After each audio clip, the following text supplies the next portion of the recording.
പ്രിയപ്പെട്ട സാറാമ്മേ, ജീവിതം യൗവന തീക്ഷ്ണവും ഹൃദയം പ്രേമസുരഭിലവുമായിരിക്കുന്ന ഈ അസുലഭ കാലഘട്ടത്തെ എൻ്റെ പ്രിയ സുഹൃത്ത് എങ്ങനെ വിനിയോഗിക്കുന്നു? ഞാനാണെങ്കിൽ എൻ്റെ ജീവിതത്തിലെ നിമിഷങ്ങൾ ഓരോന്നും സാറാമ്മയോടുള്ള പ്രേമത്തിൽ കഴിക്കുകയാണ്. സാറാമ്മയോ ഗാഢമായി ചിന്തിച്ച് മധുരോദാരമായ ഒരു മറുപടിയാൽ എന്നെ അനുഗ്രഹിക്കണമെന്ന് അഭ്യർത്ഥിച്ചുകൊണ്ട് സാറാമ്മയുടെ കേശവൻ നായർ എന്ന് ഒറ്റ മൂച്ചിന് എഴുതിയിട്ട് കേശവൻ നായർ പെട്ടെന്ന് തിരിഞ്ഞു നോക്കിപ്പോയി. മധുരമന്ദഹാസത്തോടെ സാറാമ്മ അയാളുടെ പിറകിൽ നിൽക്കുന്നതായ ഒരനുഭൂതി ചുമ്മാ ഒരു തോന്നലാണ്. അയാൾ എഴുത്തു വായിച്ചു.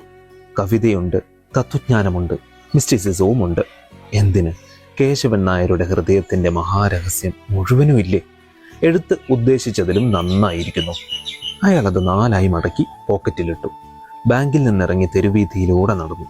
അപ്പോൾ ഒരു ആലോചന.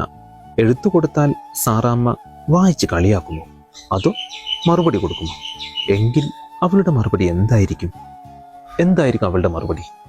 മനസ്സറിഞ്ഞ് നമ്മളത് വായിച്ചു കഴിഞ്ഞാൽ, അല്ലെങ്കിൽ ഒരു കൃതിക്ക് ശബ്ദം നൽകി കഴിഞ്ഞാൽ, തീർച്ചയായിട്ടും അത് കേട്ടിരിക്കുന്ന ഏതൊരാൾക്കും ഉള്ളിൽ ചെറിയൊരു പുഞ്ചിരി വരും.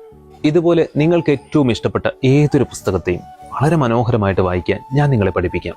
വെറും 10 നാൾ മാത്രം നീണ്ടു നിൽക്കുന്ന ഓൺലൈൻ ഓഡിയോ ബുക്ക് റീഡിംഗ് ക്ലാസ്സിലൂടെ ഉടൻ തന്നെ ജോയിൻ ചെയ്യൂ. കൂടുതൽ വിവരങ്ങൾക്ക് വേണ്ടി താഴെ കാണുന്ന വാട്സ്ആപ്പ് നമ്പറിൽ ജസ്റ്റ് ഒരു മെസ്സേജ് അയച്ചാൽ മാത്രം മതി.